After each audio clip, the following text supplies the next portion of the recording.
Al-Fatihah biniyatil qubul wa tamami kulli sulin wa ma'mul salahin syani zahiran wa batinan wa bi anna Allah yaftahu alaina futuhal arifin wa yufaqqihna fid din wa yarzuquna kamal ikhlasi wal yakin thumma ila hadrati al-muallif hadzal kitab wa ala jami' ustadina wa masyayikhina wa liwalidina wa li jami'il mu'minin wal mu'minat wal muslimin wal muslimat wa ila hadratin Nabi Muhammadin Mustafa Rasulillah sallallahu alaihi wasallam. Al-Fatihah.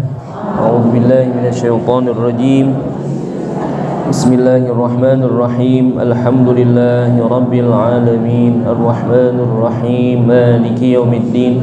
Iyyaka na'budu wa iyyaka nasta'in. Ihdinas siratal mustaqim. Siratal ladzina an'amta 'alaihim ghairil maghdubi 'alaihim waladdallin. Amin. Sekali lagi kita baca Al-Fatihah untuk keluarga kita, orang-orang tua kita, guru-guru kita, saudara-saudara kita, jamaah kita yang sedang sakit. Mudah-mudahan Allah angkat penyakitnya, Allah sehatkan badannya, senantiasa dipelihara oleh Allah Subhanahu wa ta'ala. Dan juga untuk orang-orang tua kita, guru-guru kita, saudara-saudara kita, jamaah kita yang sudah meninggal dunia, mudah-mudahan selalu mendapatkan rahmat dan maghfirah. Allah jadikan kuburnya raudhah min riyadil jannah. Dan juga untuk kita semuanya para jamaah, mudah-mudahan selalu disehatkan badan kita, dipanjangkan umur kita, dimurahkan rezeki kita, dikabulkan segala hajat-hajat kita, anak-anak kita yang sedang menuntut ilmu, yang sedang menghafal Al-Quran, mudah-mudahan dimudahkan oleh Allah Subhanahu wa ta'ala. Dan juga kalau ada orang yang ingin berbuat jahat kepada kita, mudah-mudahan enggak sampai kejahatannya kepada kita, melainkan Allah balikan menjadi nikmat buat kita. Dan juga selalu kita doakan proses pembangunan Yayasan Darus Said, mudah-mudahan selalu diberikan kemudahan oleh Allah Subhanahu wa ta'ala, diberikan kelancaran, dimudahkan rezekinya oleh Allah Subhanahu wa ta'ala, dan yang kerja diberikan kesehatan, yang kemudahan. Kemarin ada yang sakit satu orang, ini tukang, mudah-mudahan diberikan kesehatan oleh Allah Subhanahu wa ta'ala. Ala hadhihi wa ala kulli niyatin salihah wa ila hadratin Nabi Muhammadin Mustafa Rasulillah sallallahu alaihi wasallam. Al-Fatihah. A'udzu billahi minasyaitonir rajim. Bismillahirrahmanirrahim. Alhamdulillahi rabbil alamin. Arrahmanir rahim. Maliki yaumiddin. Iyyaka na'budu wa iyyaka nasta'in. Ihdinas siratal mustaqim. Siratal ladzina an'amta 'alaihim ghairil maghdubi 'alaihim waladdallin. Amin. Ya Rabbi bil Mustafa balligh maqasidana waghfir lana ma madha ya wasi'al karami. Ya Rabbi bil Mustafa balligh maqasidana waghfir lana ma madha ya wasi'al karami. Lam yahtanim qad taha mutlaqan abadan wa ma tathaba aslan fi mada zamani. Ya Rabbi bil Mustafa balligh maqasidana waghfir lana ma madha ya wasi'al karami. Minhu dawabu falam tahrub wa ma waqa'at Lubabatun abadan fi jismihil hasani. Ya Rabbi bil Mustafa balligh maqasidana waghfir lana ma madha ya wasi'al karami. Bi khalfihi ka amama ru'yatun thabatat wa la yara.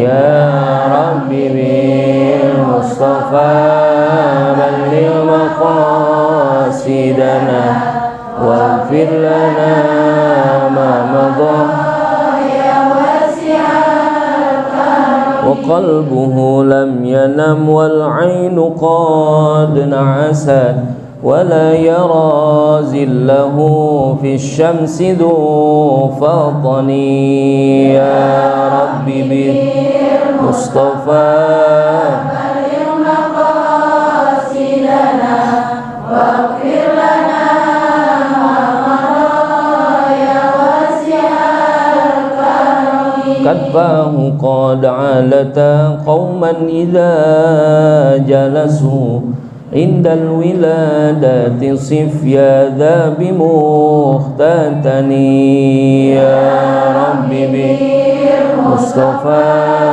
بلغ مقاصدنا واغفر لنا ما مضى يا واسع الكرم هذه الخصائص فاحفظها تكون آمنا من شر نار وسراك ومن محن يا رب بالمصطفى بلغ مقاصدنا واغفر لنا ما مضى يا واسع الكرم اللهم صل وسلم وبارك عليه وعلى Bismillahirrahmanirrahim.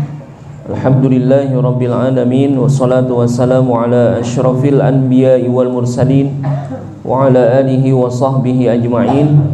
Rabbi yassir wa la tu'assir bi tammim bihil khair. Rabbi shrah li sadri wa yassir li amri wahlul 'uqdatam min lisani yafqahu qawli. Qalu subhanaka la ilma lana illa ma 'allamtana innaka antal alimul hakim. Qala al-musannifu rahimahumullahu ta'ala wa adama naf'a bihi wa bi barakati ulumihi fid daraini amin. Qala syurutus sa'i thalathatun al-awwalu al-ibtida'u bis safa wal ikhtitamu bil marwah wa thani kaunus sa'i sab'an fadhahabu minas safa ilal marwati marratan wa minal marwati ilas safa marratan ukhra wa tsalitsu kaunus sa'i ba'da tawafi wallahu subhanahu wa ta'ala a'lamu. Ibu-ibu jamaah sekalian yang saya hormati dan saya muliakan dan mudah-mudahan selalu dimuliakan oleh Allah subhanahu wa ta'ala. Alhamdulillah pada kesempatan pagi hari ini kita masih diberikan banyak nikmat oleh Allah Subhanahu wa taala. Nikmat iman, nikmat Islam, nikmat sehat wal afiyah, sehingga kita masih bisa bersilaturahim di pagi yang sejuk ini. Mudah-mudahan senantiasa turun rahmat Allah kepada kita semuanya, keberkahan untuk kita semuanya. Amin ya rabbal alamin. Ada Bu? Ada. Halaman 25 ya.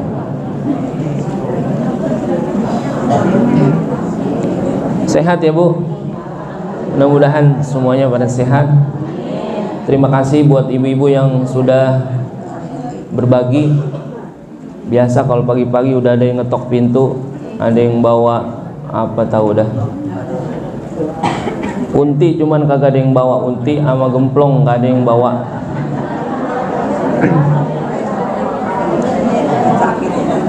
Dan juga terima kasih buat ibu-ibu jamaah sekalian yang sudah ikut berinfak ya, sedekah, berwakaf untuk Yayasan Darus Said ya. Bisa lihat sendiri progresnya kayak gini Bu. Nih plafon semuanya udah rapi, tinggal digantungin lampu doang.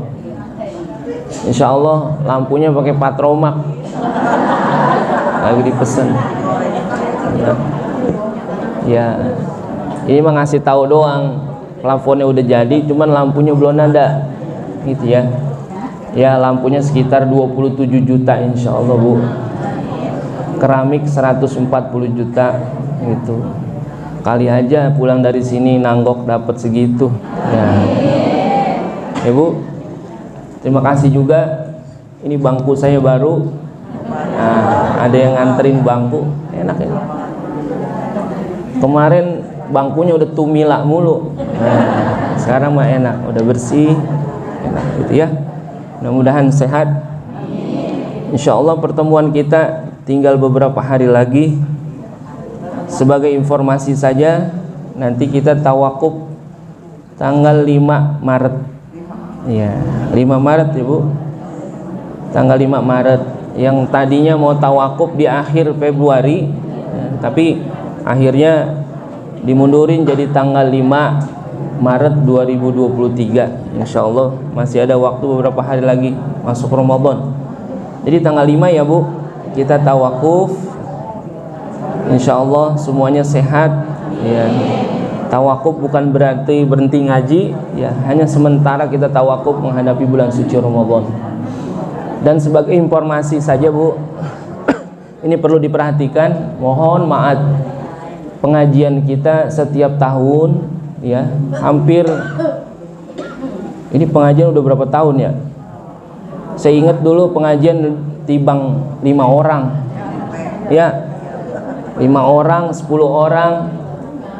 Karena sejarah ngaji ini dulu yang mula-mula minta ngaji itu ence-ence saya ya kan, ence-ence saya itu ngaji sama baba ya, Cik Haji Bubur, Cik Haji Indan ya kan, dulu ngaji sama baba. Karena baba waktu itu udah udur ya, akhirnya ence saya bilang, gua ngaji sama lu ngapa kan gitu, entar dulu izin dulu sama baba ya, diizinin tuh sama baba. Ya udah silakan. Ngaji itu cuma berapa orang, mula-mula emang keluarga doang, tapi lama-lama pada hadir. Dan kita pun punya trik ya, bagaimana orang itu bisa hadir ke majelis taklim silaturahim biar rame gitu, gimana ya caranya gitu ya. Saya punya ide, setiap ngaji ya, karena orang tua mestinya begitu, kalau ada orang ngaji datang ke rumah kita, dia berarti tamu kita. Sekecil apapun kita kudu menjamu tamu kita. Itu makanya ibu-ibu kalau ngaji dapat ART, kalau nggak dapat ART jangan kesel, jangan marah, karena emang keterbatasan kita ya. Dijamu pakai ART, ada sedikit makan dan sebagainya. Emang pesan orang tua begitu, kalau ada orang ngaji itu tamu kita. Jadi ibu-ibu semua tamu saya nih, makanya dijamu ya, pahit amat dijamu ya. Lanjut lagi, bismillahirrahmanirrahim. Ada di situ Bu ya, yang kagak ada nebeng. Syurutus sa'i salah satu. Ini masih terus dalam rangkaian lagi bicara tentang haji dan umroh ya Bu. Nah ini ada syarat-syarat sa'i ya. Kita kemarin udah cerita bagaimana hakikat sa'i adalah berlari-lari kecil antara Bukit Sofa dan Marwah. Ini karena memang mengikut kepada syariat yang dibawa oleh Nabi kita Muhammad SAW, yang pada mulanya filosofinya ketika Siti siapa? Siti Hajar ya, berlari-lari kecil antara Bukit Sofa dan Marwah ya, mencari air ya. Ini menjadi rangkaian daripada haji dan umroh ya. Syaratnya bagaimana? Yang pertama, ini ada 3 syarat. Al-ibtida'u bis sofa wal ikhtitamu bil marwah ya, diawali dari sofa lalu diakhiri di marwah. Jadi kalau dia 7 kali ya, sofa marwah 1, marwah sofa 2. Jadi bukannya dari Bukit Sofa ke Marwah 1 lalu ke Marwah ke Sofa itu masih rangkaian 1, tidak. Tapi Sofa Marwah itu 1, Marwah Sofa 2. Jadi 1, 2, 3, 4, 5, 6, 7. Makanya berakhir di Marwah itu.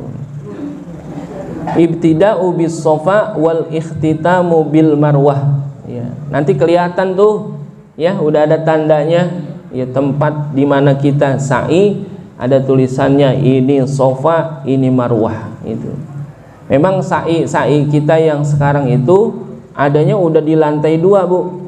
Kalau yang sesungguhnya orang-orang dulu sa'i itu adanya emang benar-benar di bawah, tapi itu jarang dibuka kecuali memang dalam musim haji. orang banyak. Nah sekarang udah ada lagi Safa Marwah lantai 3.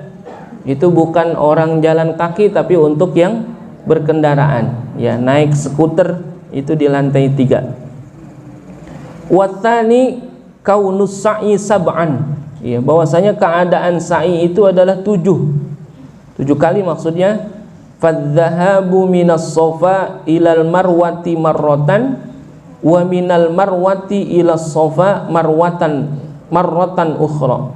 Jadi berangkatnya dia dari Safa ke Marwah itu 1 dihitungnya, wa minal marwati ilas Safa marratan ukhra dihitung 1 juga. Jadi kalau Safa Marwah 1, Marwah Safa jadi 2, terus saja. Makanya ketika 7 kali berakhir di Bukit Marwah, ya. Kalau sekarang yang paling kelihatan Bukit Safa, ya itu masih kelihatan ya, ditinggalin. Kalau di lantai 2 tuh disisain ada batunya, lalu ada lampunya warna hijau, itu untuk menandakan biar ketahui kalau itu Safa, ya. Biar orang nggak bingung mana Safa mana Marwah. Wa tsalitsu kaunus sa'i ba'da tawaf, bahwasanya keadaan sa'i itu setelah dia melaksanakan tawafun sahihun, ya. Tawaf sahih maksudnya tawaf yang dalam rangkaian haji atau umroh. Karena dalam tawaf sunnah yang nggak ada sa'i, ya. Apa tawaf sunnah, Bu? Ibu-ibu masuk ke dalam Masjidil Haram bukan dalam keadaan bikin haji atau umroh, mau tawaf silakan, tawaf sunnah namanya. Bahkan itu lebih utama kalau kita masuk ke dalam Masjidil Haram. Kalau kita masuk ke masjid yang lain, sunnahnya adalah tahiyatul masjid. Tapi kalau kita masuk ke dalam Masjidil Haram, sunnahnya adalah tawaf. Sebagai penghormatan kepada Masjidil Haram adalah sunnah tawaf. Kalau memungkinkan, kalau tidak memungkinkan boleh sholat tahiyatul masjid. Kalau waktunya masih panjang, misalkan subuh kalau di sono kan 5:30. Kadang-kadang ibu-ibu udah ada yang sampai di Masjidil Haram jam 1 malam, pengen ngapain? Qiyamul lail. Ya udah dia datang, dia tawaf aja tuh, tawaf sunnah aja, itu lebih bagus. Habis tawaf sunnah baru dia sholat sunnah yang lainnya atau baca Quran atau yang lainnya. Itu kalau itu rangkaian daripada haji dan umroh, ya maka sa'i itu setelah selesai dia tawaf maka dia sa'i. Tapi kalau dalam rangkaian yang bukan rangkaian haji atau umroh, dia tawafnya tawaf sunnah, ya kagak ada, ya dilanjutkan dengan sa'i. Karena sa'i itu termasuk di dalam rukun dalam pekerjaan haji atau umroh. Makanya disebutnya kaunus sa'i ba'da tawafi. Keadaan sa'i itu adalah setelah dia melaksanakan tawafnya tawaf sahih. Tawaf sahih itu maksudnya tawaf yang sudah sah dilakukan dalam rangkaian haji atau umroh tuh. Nanti kelihatan tuh. Karena kita juga dipandu selesai daripada tawaf, ya kita biasanya sholat sunnah tawaf dulu tuh ya. Ya, sholat tawaf di mana? Di belakang makom Ibrahim atau di belakang hijir Ismail. Lalu minum air Zam-Zam. Habis itu keluar ke belakang, naik langsung ke tempat sa'i. Udah kelihatan. Naik dulu, habis naik turun lagi tuh. Udah ada tempatnya. Udah kita sa'i mulai di situ. Ya mungkin kalau yang belum berangkat susah bayanginnya ya. Ya mudah-mudahan bisa berangkat. Jadi bukan hanya bayangan doang mau kelihatan. Oh iya gitu. Sekarang nggak apa-apa, Bu. Saya ingat dulu ada ulama gini. Kalau dia belum pergi haji atau umroh, sering-sering cerita haji dan umroh bersama-sama orang yang sudah haji dan umroh. Itu jadi doa, Bu. Ya dulu ada cerita, ada ulama-ulama kita kalau nyeritain haji sama umroh di hadapan orang-orang yang belum haji sama umroh, bukan lagi mengen-mengenin, tapi agar supaya cerita itu diaminkan oleh orang-orang yang belum haji dan umroh. Jadi kalau ada orang cerita haji dan umroh, biarin aja, bukan sombong amat, tang-tang udah haji mau, jangan gitu, aminin aja, amin.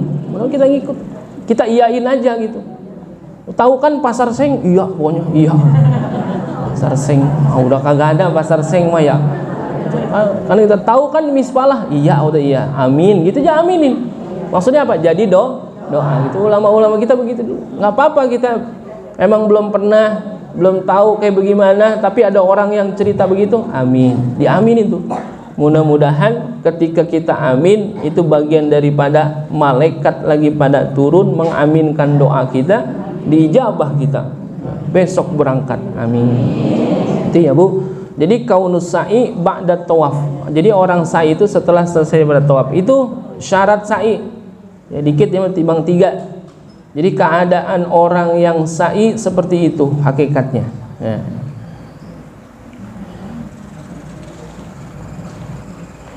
Alladzi yahrumu bisababil ihram tis'atun.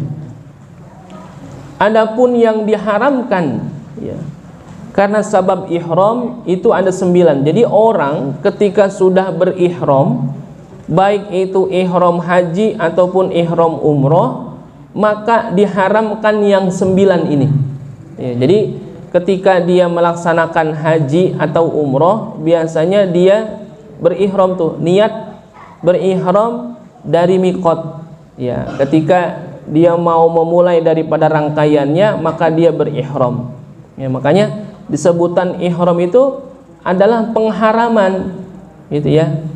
Makanya disebutnya orang yang berihram lalu memakai pakaian ihram disebutnya sebagai muhrim ya, bukannya mahram. Nanti beda ini. Kadang-kadang begini ada orang ngomong jangan deket-deket, bukan muhrimnya. Ini ada kekeliruan ya sebetulnya. Jadi muhrim itu adalah orang yang sedang berihram haji atau umrah. Jadi yang tepat kalau kita jangan deket-deket ya, bukan mahramnya gitu ya. Cuman kita karena udah jadi bahasa Indonesia nih, ini jangan, bukan muhrim ini jangan deket-deket ya. Yang benar bukan mahramnya. Jadi kalau muhrim itu orang yang sedang berpakaian ihram haji atau umrah gitu ya.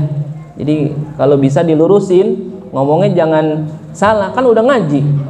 Kan kudu beda orang yang udah ngaji sama yang belum ngaji. Kalau udah ngaji berarti ngapain? Dia udah tahu lalu diamalin. Itu orang ngaji namanya.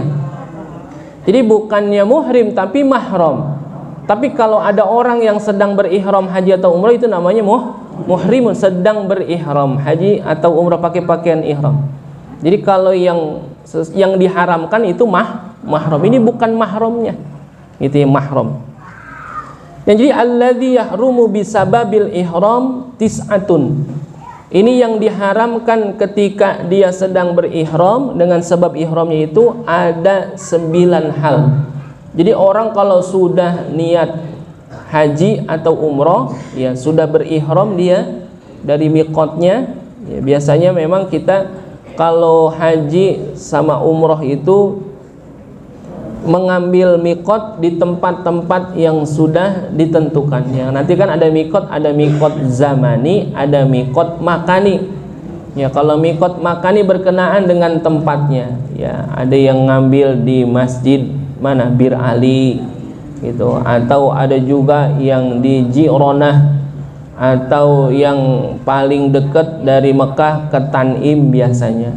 Nah itu kita keluar dulu ya dari batas kota Mekah, lalu ke Tanim yang paling dekat tuh, lalu kita ngambil ihram di sana. Lalu ketika sudah berihram, maka haram hukumnya 9 hal ini. Apa? Yang pertama, lubsul muhit kal qamisi was sarawil, memakai pakaian yang berjahit ya, kal qamisi was sarawil, seperti gamis atau sarung bagi laki-laki. Iya, laki-laki nggak boleh pakai pakaian yang berjahit. Makanya orang laki pakaian ihramnya tibang 2 lembar. Yang satu dipakai untuk sarungnya, yang satu untuk menutup bagian atas daripada badannya. Ini bagi laki-laki ya. Jadi tidak memakai pakaian yang berjahit. Jadi kalau perempuan bagaimana? Boleh saja pakai pakaian yang berjahit. Wah, ibu-ibu pakai apa? Pakai gamis, boleh gitu. Atau pakai baju kaos Darus Said, boleh nggak? Kalau punya gitu, pakai. Ya cuman jangan ya kalau rangkaian haji umroh pakai baju Darus Said. Kalau lagi santai pakai nggak apa-apa kalau yang lain. Tapi kalau lagi haji umroh jangan itu. pakaian yang berjahit itu. Lalu ada yang tanya, bagaimana kalau ada orang pakai pakaian ihram, ya, lembaran yang pertama karena itu dijadikan sarung biar kagak melorot, diapain? Dipakein sabuk. Boleh nggak pakai sabuk? Kan sabuk ada jahitannya itu, gitu ya. Nah, sekarang sabuk itu bagian daripada pakaian bukan? Bukan, dia timbang pengikat doang, boleh. Tapi memang ada juga Bu yang berihtiyat dia kagak pakai sabuk. Ya, karena khawatir sabuk itu bagian daripada pakaiannya juga yang berjahit. Ya cuman kan resikonya besar Bu, gitu ya. Kagak pakai sabuk. Iya, kalau dia pakai pakaian ihramnya yang udah terampil, ya kenceng. Ya, kita udah nyoba juga nggak pakai sabuk. Kita makainya pakai cara yang tepat, ya emang kenceng, alhamdulillah. Ya tapi kan nggak tahu apa itu ada yang ngengser. Ya karena pernah terjadi kan. Jadi kain ihramnya ada yang ngengser sedikit, ya karena orang lagi tawaf rame keinjek Bu. Lah keinjek, jangan dibayangin. Iya. Jadi pas keinjek, ya udah dah, habis perkara. Pas keinjek itu jadi main lato-lato Bu. Luar biasa itu ya. Makanya segala sesuatunya harus apa? Ya harus disiapkan gitu. Jadi kalau pertanyaannya sabuk boleh nggak? Boleh. Ya karena itu untuk ngencengin doang, bukan bagian daripada pakaiannya. Gitu. Jadi berihtiyat pakai sabuk. Tapi ada juga Bu yang sabuknya bukan dengan sabuk yang berjahit. Dia cuma nyiapin kain doang. Ya.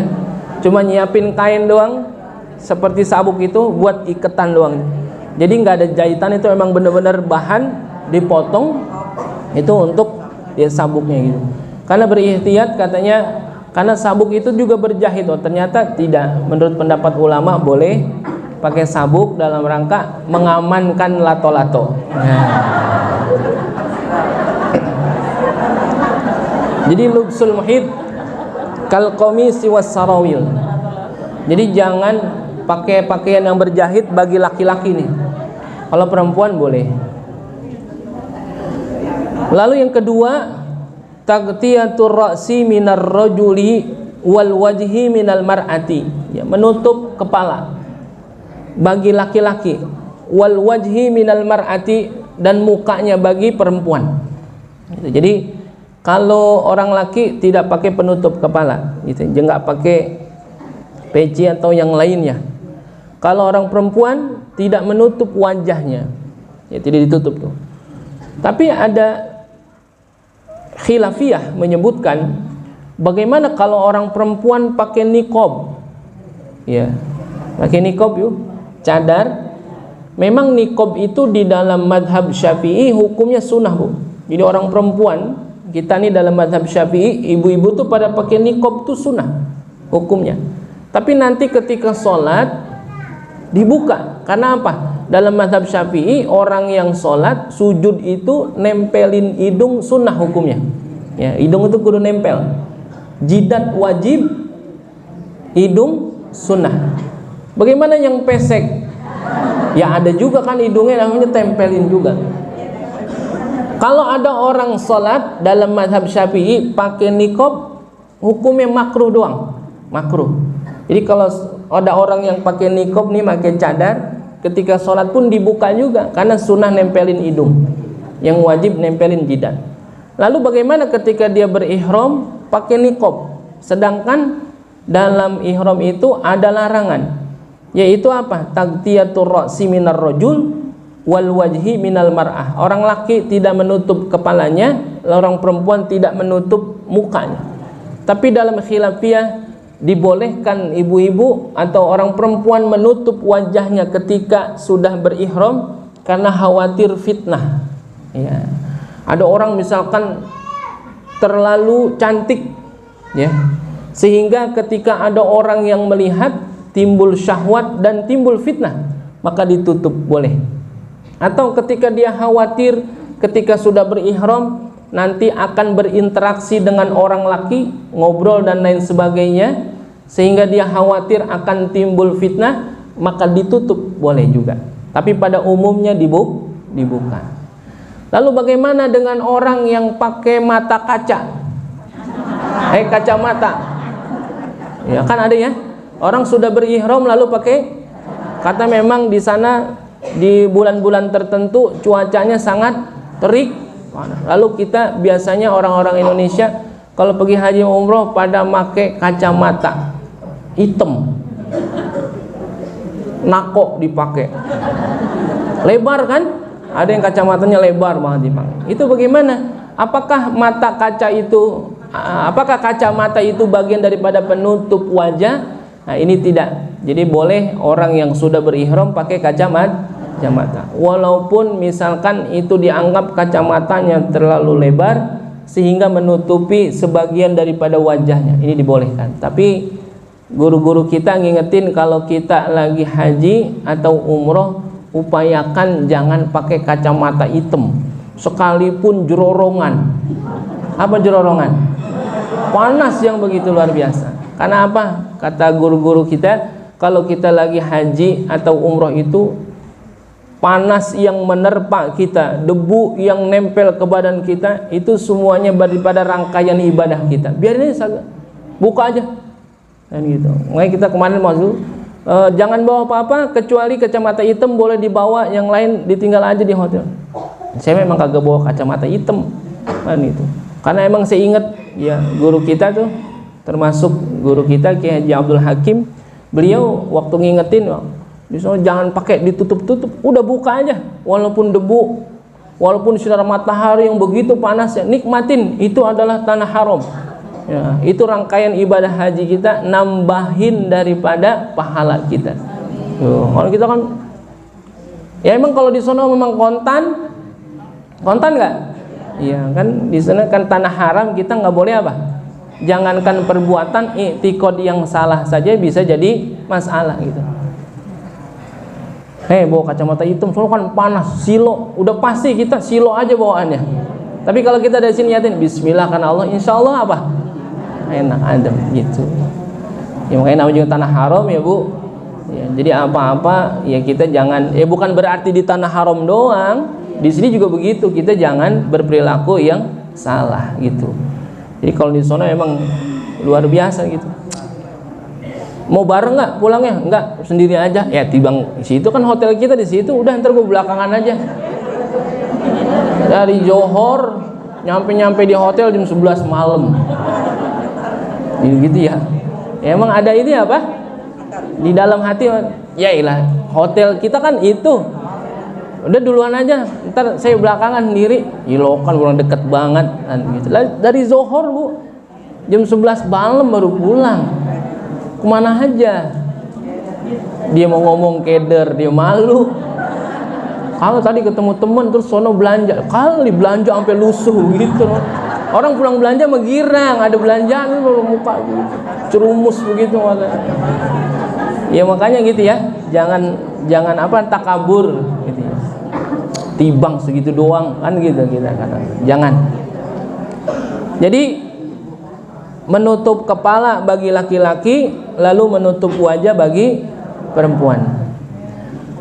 Watsalitsu halqis sya'r. Iya. Memotong rambut. Sya'r itu rambut ya, Bu. Tapi di sini bukan hanya rambut kepala. Dan rambut-rambut lainnya juga. Ya nggak boleh tuh. Ya selama dia sedang berihram, kecuali nih emang rontok sendiri. Yang nggak boleh itu sengaja dicukur ya. Nah, gitu. Sengaja dicukur. Kecuali memang itu rambut atau bulu-bulu yang lainnya sudah sangat mengganggu sehingga jadi mudarat. Ya, ketika dia sudah berihram, ini bulu ketek kemana-mana, ngengser misalkan. Cukur nggak ngapa-ngapa walaupun udah ihram, karena timbulnya mudarat. Tapi kalau nggak ada udzur apa-apa nggak boleh tuh.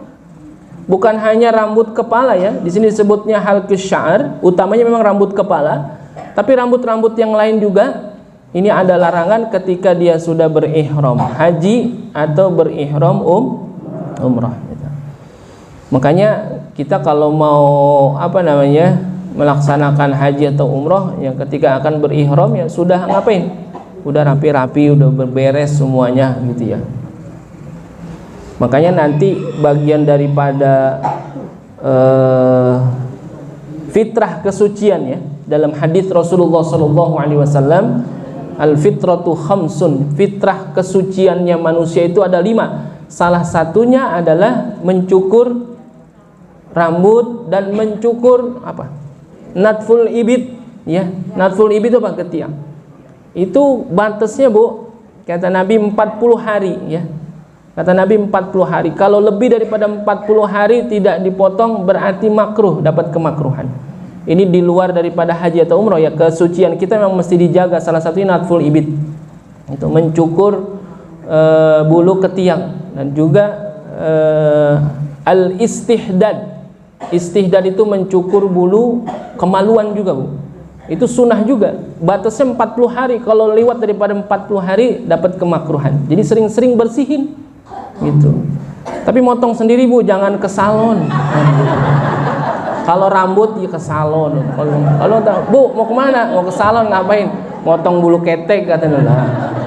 Yang motong juga Jember. Itu fitrah kesucian. Kadang-kadang ada yang kita lupa dari diri kita ya. Ya. Kalau rambut sih enggak, tapi bulu-bulu yang lain itu mesti dijaga kesuciannya, kebersihannya gitu. Warabi'u taklimul azafir ya. Atau taklimul azfar, memotong kuku. Jadi kalau udah ihram itu jangan motong kuku ya, jangan dipotong kukunya kecuali ada ilatnya ya. Dalam fikih dibolehkan motong kuku kalau apa? Ternyata kukunya itu kalau nggak dipotong jadi ngebet ya, sakit, maka potonglah boleh. Tapi kalau nggak ada udurnya nggak boleh tuh. Nggak ada udur apa-apa, udah ihram lalu iseng nungguin motong kuku, jangan gitu. Kecuali ada udurnya boleh ya, tadi tuh sakit atau kukunya terbelah atau sebagainya, atau kepaduk ya, kukunya pecah, retak sebagainya dan harus dipotong bagian tertentunya, boleh. Tapi kalau nggak boleh kita. Tapi kalau di luar daripada ihram ya, kita sunnahnya memang ngapain? Taklimul azafir, motong kuku kita hari Senin atau hari Kamis atau hari Jumat pagi ya. Jadi boleh itu motong kuku Senin atau Kamis atau hari Jumat pagi bagi orang yang akan berangkat sholat Jumat ya. Itu sunnah tuh kuku kita, jangan dipiara Bu kuku mah. Kalau mau miara mah ayam, kambing tuh lah, kuku dipiara bakal apa? Justru ketika kita motong kuku dapat kesunahan, dapat pahalanya tuh ya. Kalau motong kuku urutannya juga masih ingat ya Bu? Masih ingat gak? Pernah dikasih tahu ya? Urutan motong kuku ya. Kalau jari kanan dari telunjuk dulu, telunjuk, jari tengah, jari manis, lalu kelingking. Pindah dulu ke tangan kiri, dari kelingking, jari manis, jari tengah, telunjuk, jempol, baru terakhir jempol tangan kanan gitu. Ada urutan. Saya mah terserah yang mana aja. Ya nggak apa-apa, tapi nggak dapat kesunahan urutan. Nanti kita dapat sunnah motong kuku dan dapat sunnah urutan motong kuku. Nanti rasain Bu, kalau motong kuku sesuai sunnah urutan itu kuku panjangnya lebih lama panjang itu kuku tuh, lebih sehat gitu ya. Ibu-ibu kalau motong kuku pakai golok apa parang? Enggak, saya ingat dulu Bapak punya pisau tajam banget. Emang kalau motong kuku pakai pisau. Ya kalau sekarang mah udah canggih ya.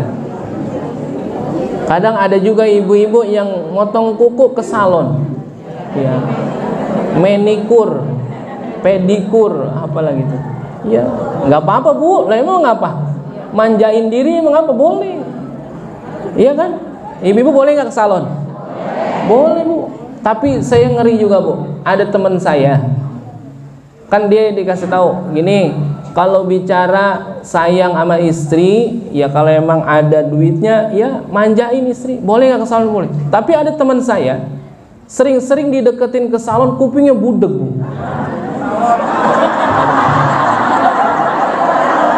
Iya.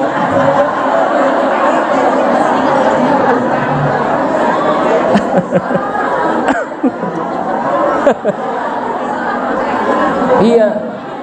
Dia juga sampai heran, katanya kalau punya bini sering-sering diajak ke salon, jadi apa namanya, perawatan tubuhnya jadi cantik sebagainya. Ini Kak, bini saya sering-sering deketin ke salon, kupingnya budeg katanya. Ternyata bukan salon kecantikan, salon speaker, Bu. Lo boleh jadi. Jadi boleh aja ya, Bu. Boleh nggak ke salon? Perawatan emang ini kan ciptaan Allah ya. Ciptaan Allah mesti kita sayang. Nggak apa-apa gitu ya, sering-sering salon. Tapi memang kalau ada orang sering-sering ke salon, perawatan, emang kelihatan ya, glowing ya. Ada orang yang kelihatan umurnya padahal 50, kelihatannya 30 karena sering-sering ke salon. Bisa itu.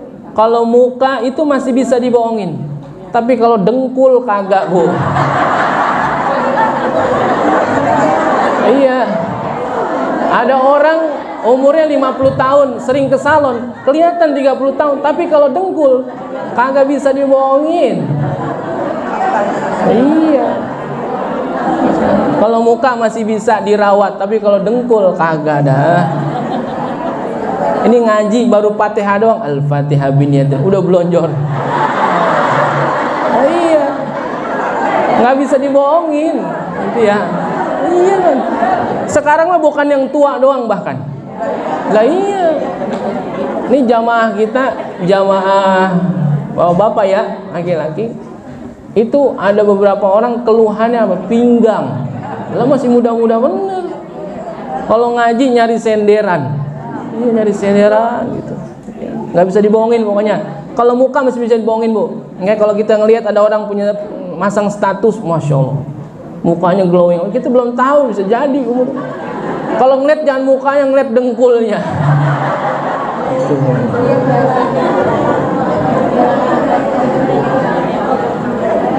Itu ya. Jadi motong kuku, nggak boleh motong kuku. Lalu yang kelima, at-tatayyub. Ya. Tatayyub itu pakai wangi-wangian. Ya, pakai wangi-wangian, parfum, ya, menyan, apa lagi? Wangi-wangian, tatayyub. Jadi kalau udah berihram, jangan lagi pakai wangi-wangian. Lalu bagaimana kalau kita berihram, mau ihram nih? Kan biasanya orang kalau mau ihram sunnah mandi ya. Lalu dia mandi misalkan. Lalu ketika dia mandi, mandinya pakai sabun. Ini yang pakai sabun nih. Karena ibu-ibu kan masih banyak yang mandi pakai merang, masih ada ya? Nggak ada ya? Jadi dia mandi pakai sabun dan sabunnya wangi nih, ya? Kan rata-rata sabun kita pasti apa? Lalu ketika dia pakai sabun, mandi itu wangi, lalu dia berihram. Lalu ada pertanyaan, boleh nggak orang yang akan berihram haji atau umroh, lalu dia sebelumnya sunnah mandi, ketika dia mandi pakai sabun yang wangi, apakah itu termasuk tatayyub? Apakah itu termasuk pakai wangi-wangian ketika ihram? Boleh apa kagak kita mandi pakai sabun tadi? Nah, ini menurut fikih ternyata mandi pakai sabun walaupun sabunnya wangi termasuk yang dibolehkan, bukan tatayyub. Ya, termasuknya bukan tatayyub. Jadi tatayyubnya itu ketika apa? Dia sudah berihram, lalu dia niat ihram, setelah itu dia ngapain? Pakai wangi-wangian. Mandinya tadi mah dalam rangka apa? Membersihkan dirinya, badannya dari kotoran dan sebagainya. Karena fungsi utama dari sabun itu untuk ngapain? Ngebersihin saja, bukan untuk bikin wangi. Kalau pengen wangi pakai apa? Ya, pakai panili, Bu, biar wangi.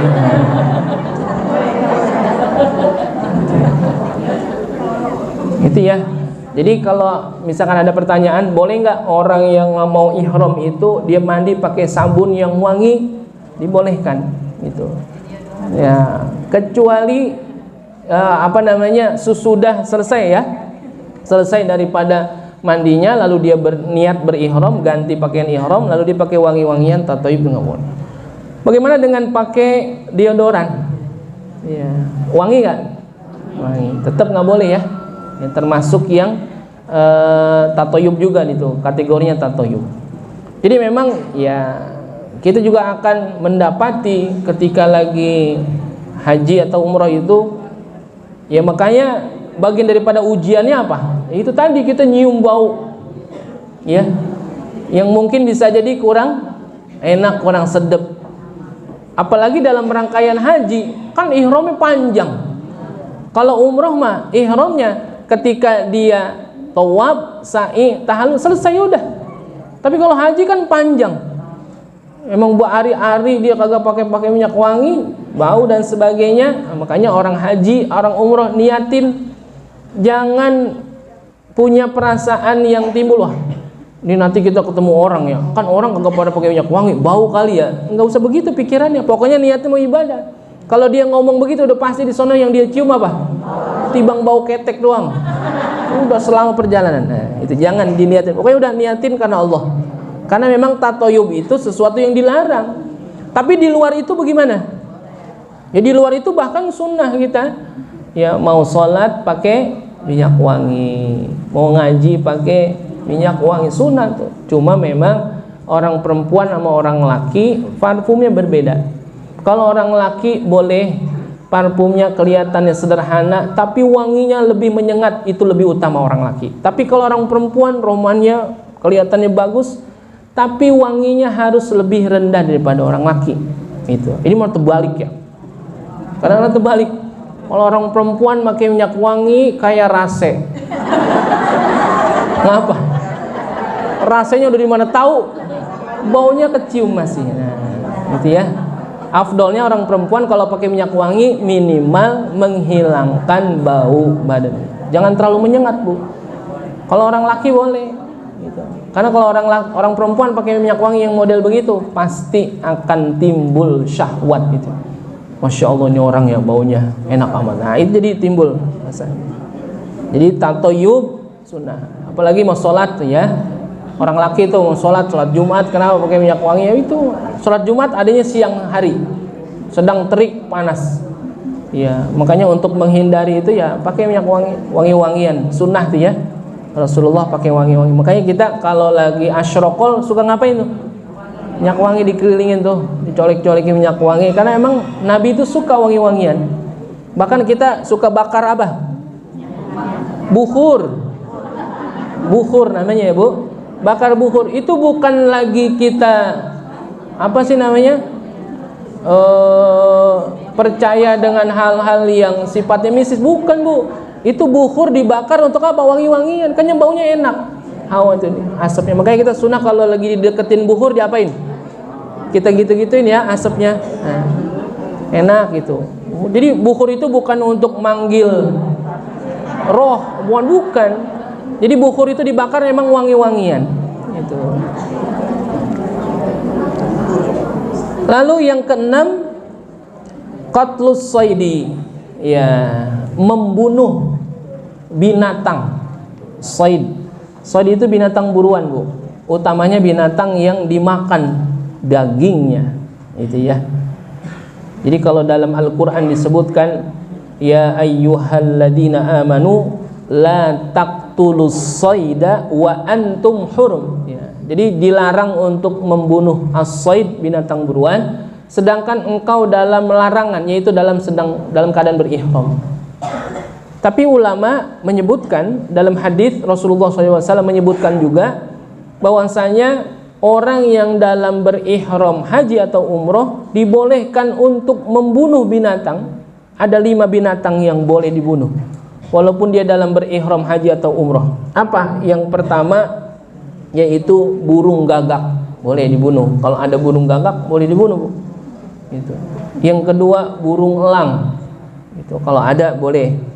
Atau yang ketiga kalajengking, boleh. Yang keempat tikus. Ya, apa tikus? Tikus ya. Kalau dalam bahasa Arab tikus itu fa'run. Ya. Kalau dalam bahasa Inggris mouse. Iya. Kalau dalam bahasa kita Siti. Jangan tersinggung yang namanya Siti. Sitikus. Kita emang ini banget ya. Tikus mah emang walaupun di luar daripada ihram haji atau umrah, emang tikus itu termasuk binatang yang boleh dibunuh ya Bu. Tikus itu boleh dibunuh. Kan gemes banget kita ya. Buka lemari baju pada bolong. Siapa kerjaannya? Siti tuh.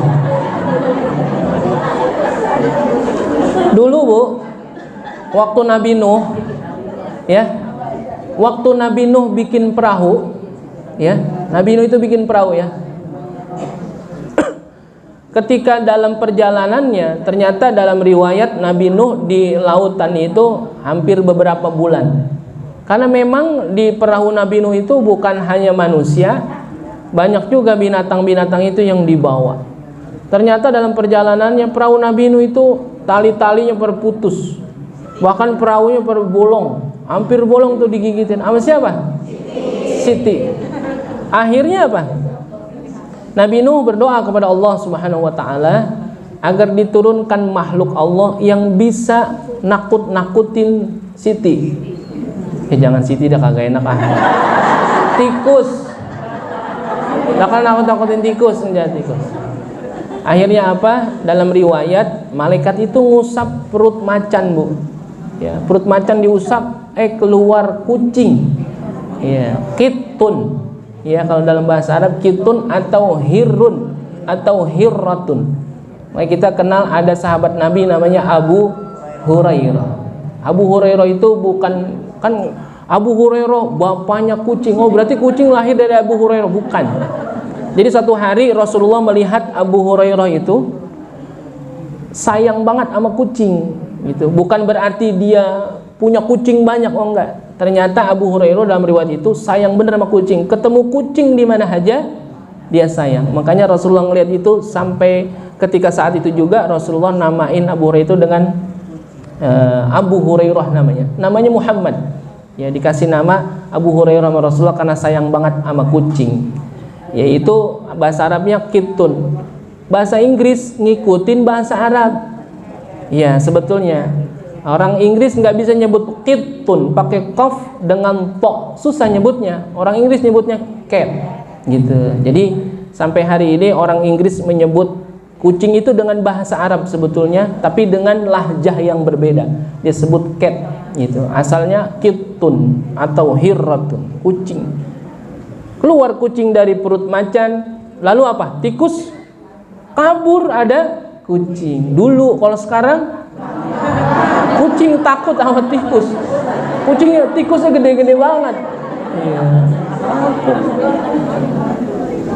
Tikus, kalau tikus boleh dibunuh. Walaupun dalam keadaan ihram, kucing bunuh nggak apa-apa tikus. Gitu. Karena ibu-ibu suka bunuh tikus nggak?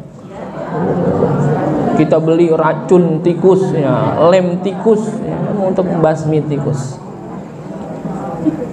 Lalu yang kelima yang boleh dibunuh adalah kalbun akur, anjing gila. Ya, anjing gila. Anjing gila itu anjing yang galak, ya, menyerang kita. Itu boleh dibunuh walaupun dia dalam keadaan ihram haji atau umrah. Selebihnya nggak boleh.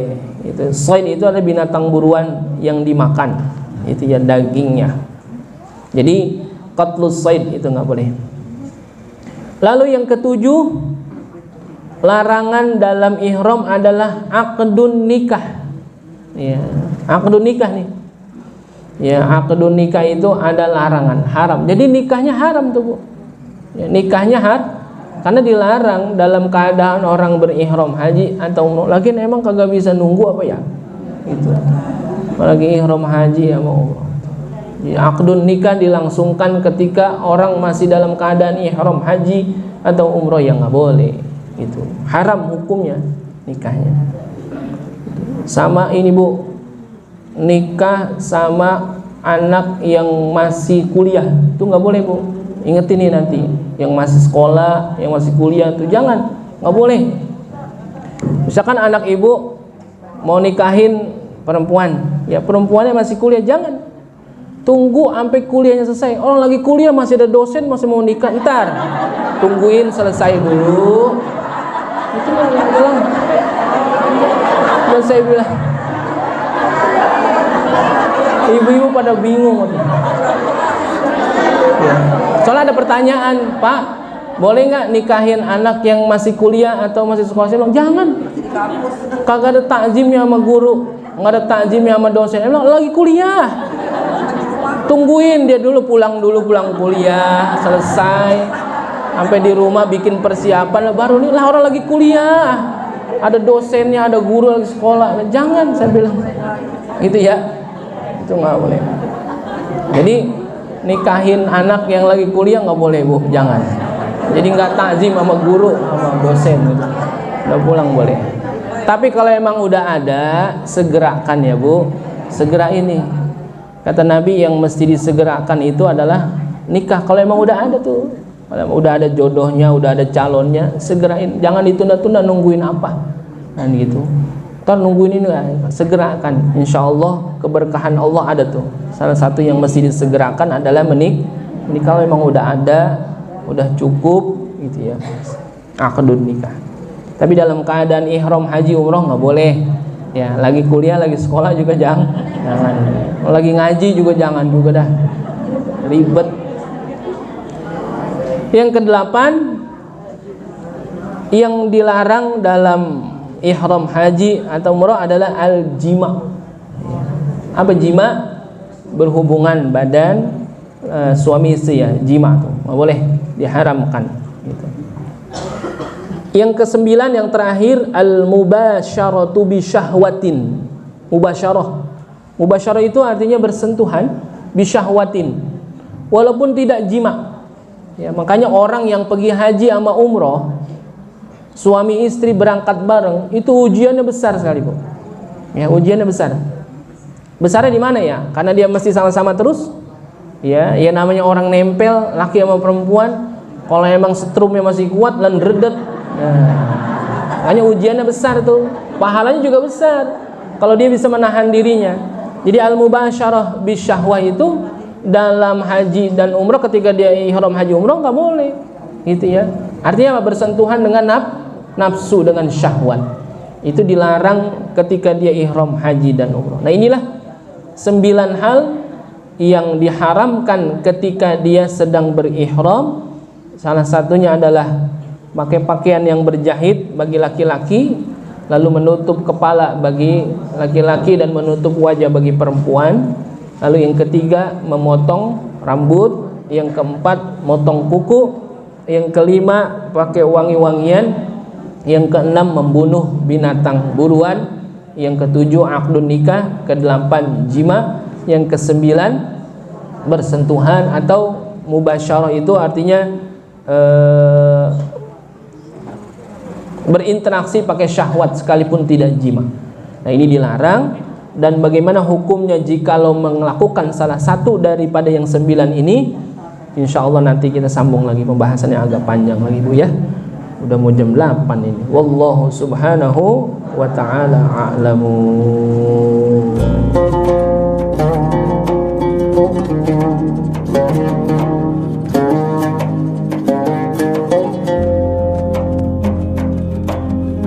Thank you.